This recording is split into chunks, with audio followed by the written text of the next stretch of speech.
Hi friends, welcome to Jaya's garden. இப்போ ஒரு இன்ட்ரெஸ்டிங்கான ஒரு ரெசிபி தான் செய்ய போகிறேன். அந்த ரெசிபிக்குள்ளே போகிறதுக்கு முன்னாடி நீங்கள் ஜெயாஸ் கார்டன் சேனலை சப்ஸ்கிரைப் பண்ணல அப்படின்னா சப்ஸ்கிரைப் பண்ணிக்கோங்க. அப்படியே பக்கத்தில் இருக்கக்கூடிய பெல் ஐக்கானை ஆல் ஆப்ஷன் போட்டு வச்சுக்கோங்க. இப்போ நம்ம வந்து பிள்ளைச்சுறா மீன் வந்து வாங்கிட்டு வந்திருக்கோம். நல்லா மஞ்சள் உப்பெல்லாம் போட்டு வாஷ் பண்ணி எடுத்துக்கிட்டேன்.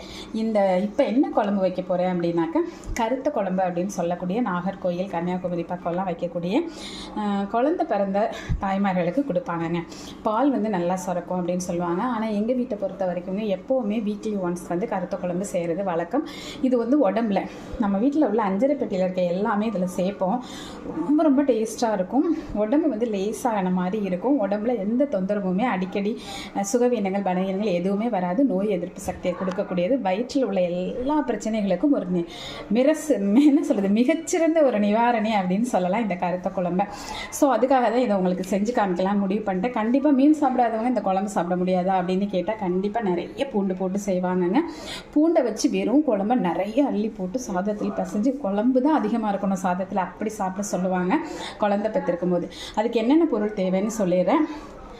மல்லி விதை 2 ஸ்பூன் எடுத்திருக்கேன். கடுகு 1 ஸ்பூன், வெந்தயம் 1/2 ஸ்பூன், மிளகு 1 ஸ்பூன், சீரகம் 1 ஸ்பூன், ஓமம் 1 ஸ்பூன், சுக்கு 1 துண்டு. அதுக்கப்புறம் அரைக்கிறதுக்கு பூண்டு, புளியும். இந்த வத்தலை வந்து கண்டிப்பாக இப்போ நம்ம சாப்பிட்றதா இருந்தால் இது ரெண்டும் சேர்த்துக்கலாம், சரிங்களா? ஆனால் இதே குழந்தை பெற்றவங்களுக்காக இருந்தால் மேக்ஸிமம் வத்தல் சேர்க்க மாட்டாங்க. இல்லை கொஞ்சம் காரம் வேணும்னு நினச்சாக்க ஒரு வத்தல் சேர்ப்பாங்க. புளி வந்து இத்தனோண்டு சேர்ப்பாங்க. ஆனால் இந்த நல்ல காரமும் இந்த புளியும் நம்ம சேர்க்கும் போது நம்ம சாப்பிடும்போது செமையாக இருக்கும். இட்லி தோசைக்கு வச்சு சாப்பிடுவோம், சும்மா கூட அப்படி நக்கி நக்கி சாப்பிட்ருவோம். இதில் இந்த பூண்டு மட்டும்தான் அரைக்கிறதுக்கு, இது வந்து சும்மா போட போகிறேன், சரிங்களா? இப்போ இதை நல்லா ட்ரை ரோஸ்ட்டு, கருகாமல் சிம்மில் வச்சு பொன்னிறமாக வறுத்துக்கணும். கருப்பாக தான் அந்த குழம்பு இருக்கும், சரிங்களா? இல்லைன்னா நல்லா ஒரு ப்ரௌனாக இருக்கும். இந்த மாதிரி வறுத்துட்டு கடைசியாக அரைக்கும்போது மஞ்சள் கிழங்கு இருக்குல்ல, காஞ்சி போன அந்த விரலி மஞ்சள், அதை போட்டு அரைப்பாங்க இதில் சூடு பண்ணிவிட்டு. பட் இப்போ நம்ம வீட்டில் வாங்குறது இல்லையா, இதை இன்றைக்கி செய்யணும்னு ஐடியாவும் இல்லை. திடீர்னு ஸ்கூல் விட்டு வரும்போது வாங்கிட்டு வந்துட்டேன். அதனால் மஞ்சள் இல்லாமல் மஞ்சள் தூள் தான் போட போகிறீங்க. இப்போ நம்ம ஸ்டவ் ஆன் பண்ணிக்கலாமா? நைட்டுக்கு சாதம் சாப்பிட்லாம் அப்படின்னு முடிவு பண்ணி இந்த குழம்பு வைக்கிறதுக்கு இங்கே பாருங்கள், சாதமும் ரெடி ஆகிட்டுருக்கு, வடிக்க போகிறேன். இப்போ நம்ம பாத்திரம் ரெடி ஆகட்டும்.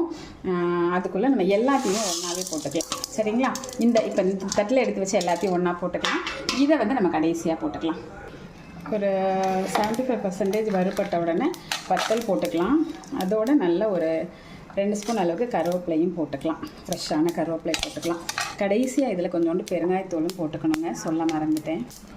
நல்லா கருவேப்பிலையும் பொரிஞ்சிட்ருக்குது. 2 நிமிஷம் வதக்கியிருக்கேன். இப்போ நம்ம அதோட கொஞ்சம் பூண்டும் தேவைப்பட்ட புளியையும் போட்டுக்கலாம். அதையும் நல்லா வதக்கி நல்ல ஒரு கோல்டன் ப்ரௌன் ஆகணும். ஆனால் கரிஞ்சு வடை வரக்கூடாது. பயங்கர ஃப்ளேவராக இருக்குது. இப்படியே தான் இருக்கணுங்க. பாருங்கள் எந்த அளவுக்கு வறுபட்டுருக்குன்னு சொல்லிட்டேன்.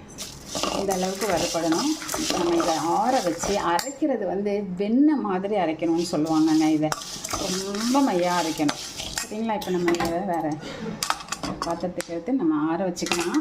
இப்போ அடுத்து நம்ம என்ன பண்ண போகிறோம் அப்படின்னா, இந்த மீனில் கரெக்டாக கொஞ்சோண்டு தண்ணி, ஒரு 1/2 டம்ளர் தண்ணி விட்டுருக்கேங்க. உப்பு போட்டிருக்கேன், கல் உப்பு போட்டிருக்கேன், கொஞ்சோண்டு மஞ்சள் பொடி போட்டிருக்கேன். இதில் நம்ம இப்போ வேக வச்சிடணும். உப்பு மஞ்சள் பொடி போட்டு வேக வச்சிடணும். ஏன்னா அந்த குழம்புல மயனை போட்ட பிறகு மீன்லேருந்து உப்பு வரலாம் உரைக்காது மற்ற குழம்பு மாதிரி. அதனால் தனியாக இதை உப்பு போட்டுறணும். சரி, அதுக்காக உப்பு போடுறோம். மஞ்சள் எதுக்கு போடுறீங்கன்னு கேட்பீங்க இல்லையா? இந்த பிள்ளை சுறா எல்லாமே வந்து லைட்டாக ஒரு கவுச் வாடை வரும். அந்த வாடை வந்து இதில் வரக்கூடாது, லேசாக தான் வரும். அந்த குழம்புக்கு வேறு மாதிரி ஸ்மெல் வருமா? இந்த குழம்புக்கு வந்து இதில் போடக்கூடிய இந்த அஞ்சரை பெட்டியில் போடுறோம் பார்த்தீங்களா, அதோட ஃப்ளேவர் தான் வரணும். ஸோ அதுக்காக தான் இந்த மஞ்சள் போடுறோம். ஸோ அது வந்து ரொம்ப நல்லாயிருக்கும். இப்போ நம்ம இது வேகட்டும், வெயிட் பண்ணலாம். தண்ணியே இல்லாமல் கரெக்டாக வேக வச்சு எடுத்துடணும். தண்ணியில் வேக வச்சு தண்ணியை துற ஊற்றிட்டோம்னா அது ஒரு மாதிரி டேஸ்ட் மாதிரி இருக்கும் இல்லையா? மீனை வந்து கரெக்டாக தண்ணி வச்சு நல்லா வேக வச்சு 2-3 நிமிஷத்தில் வெந்துடுச்சு, உப்பு மஞ்சளும் போட்டு. அதுக்கப்புறம் இந்த இதை வந்து அரைச்சாச்சு. அரைக்கும் போது ரொம்ப கவனமாக அரைக்கணுங்க. ரொம்ப ரொம்ப ரொம்ப மையாக கொஞ்சம் மண் சட்டி வச்சுருக்கோம். அதில் கொஞ்சம் நல்லா தாராளமாக எண்ணெய் விட்டு கடுகு போட்டுக்கலாம். கடுகு பொரியட்டும். கடுகு நல்லா பொரிஞ்சோடனே தாராளமாக போட்டுக்கலாம். இது நல்ல ஒரு கோல்டன் ப்ரௌன் வரட்டும். பூண்டு வந்து எந்த அளவுக்கு பொரிஞ்சிருக்கு பாருங்கள், இந்த அளவுக்கு பொரிஞ்ச அளவுக்கு வந்துடணும். அப்போ தான் ஃப்ளேவர் நல்லாயிருக்கும். இதில் வெங்காயம் எல்லாம் போடக்கூடாதுங்க இந்த குழம்புக்கு.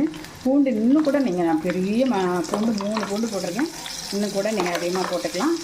இந்த எண்ணெயிலேயே மசால் வடை போகிற வரைக்கும் நல்லா சுருள வதக்கணுங்க. நல்லா வதக்கி எண்ணெய் பிரிஞ்சு வர வரைக்கும் வதக்கிட்டோம். ஓரளவு இப்போவே மசால் வடை போயிருக்கும். இப்போ நம்ம தேவையான அளவுக்கு உப்பு போட்டுட்டு இப்போ நம்ம மிக்ஸியை அந்த அரைச்ச இதெல்லாம் கழுவி விட்டு இன்னும் நல்லா கொதிக்க வைக்கணுங்க. கடைசி இறக்க போகிறதுக்கு ஒரு 2 மினிட்ஸ்க்கு முன்னாடி தான் இந்த வேக வச்ச மீனை போட போகிறோம். மீன் வெந்தே தான் இருக்குது. இதில் போட்டு ஒரு 2 மினிட்ஸ் ஆனோடனே இறக்கிடலாம். இப்போ நல்லா கொதித்து வந்து எண்ணெய் திரும்பியும் பிரிஞ்சு வரட்டும். கொதிச்சு அப்படியே மசால் வடைலாம் போய் டேஸ்ட்டு சும்மா அப்படி ஒரு அட்டகாசமாக இருக்குது. இப்போ வந்து நம்ம இந்த வேக வச்ச மீனை கொஞ்சம் கொஞ்சமாக அது உள்ளே போட்டுக்கலாம். நான் வந்து இந்த மாதிரி கொஞ்சம் என்ன சொல்கிறது, இப்படி ஊற்றி சாப்பிட்ற மாதிரி இப்படி பண்ணியிருக்கேன். இன்னும் கொஞ்சம் தான் கெட்டியாகும். ஆனால் இதே நீங்கள் குழந்தை பெற்றவங்களுக்கு செஞ்சு கொடுத்தீங்க அப்படின்னா கெட்டியாக தொவையல் மாதிரி ஆக்கிடுங்க. அவ்வளோ தூரம் வற்ற வச்சிடணும்.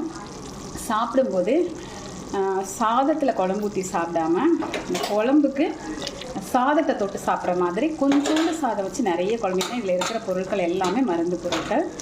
அவ்வளோ நல்லாயிருக்குங்க வயிறுக்கு. சாப்பிடும்போது 25 வருஷத்துக்கு முன்னாடி 25 வருஷம் ஆச்சு சாப்பிட்டு. அதுக்கப்புறமும் இது வந்து அந்த நாக்கில் சுவை இருக்குதுல்ல, நான் வாரம் செஞ்சுருவேன், அது வேறு விஷயம். சரிங்களா? இப்போ இன்னும் நல்லா கொஞ்சம் கெட்டியாகட்டும். அது மாதிரி எண்ணெய் வந்து நான் கொஞ்சம் நிறைய ஊற்றிருக்கேன்ல, நல்லெண்ணெய் நம்ம சாப்பிட்றதுக்கு நல்லெண்ணெய் அதிகமாக எடுத்துக்கலாம் அப்படின்னு சொல்லி ஊற்றிருக்கேன். குழந்தை பெற்றவங்களா இருந்தால் நீங்கள் சும்மா கொஞ்சமாக எண்ணெய் ஊற்றினா போதும். அவ்வளோதாங்க, எண்ணெய் மேலே வருது. இப்போ நம்ம எடுத்துடலாம். ஸ்டவ் ஆஃப் பண்ண போகிறேன். நிறைய வச்சு சாப்பிடணும். நான் சொன்னதெல்லாம் டிப்ஸ் எல்லாம் ஞாபகம் வச்சுக்கோங்க. நமக்குன்னா இந்த மாதிரி செய்யுங்க. அவங்களுக்கு பால் கொடுக்குற தாய்மாருக்கு டெய்லி வச்சு கொடுங்க. பால் நல்லா சுரக்கும். அப்படி ஒரு ஆச்சரியமாக இருக்கும் இதை சாப்பிடும்போது. அது மாதிரி ஆப்ரேஷன் பண்ணாலும் சரி, இல்லை நார்மல் டெலிவரினாலும் இதை கொடுக்கலாங்க. அந்த வத்தல் மட்டும் வைக்காதீங்க, புளியும் கம்மியாக்கிக்கோங்க. அப்படியே வயிறில் அவ்வளோ நல்ல ஃபீல் ஆகும். இதெல்லாம் என்னுடைய அனுபவத்தில் சொல்கிறேன். சரி, ஸ்டவ் ஆஃப் பண்ணிடலாம். இதை செஞ்சு பாருங்கள்.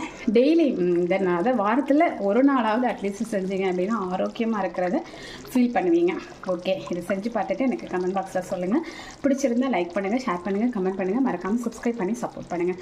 Okay, bye friends.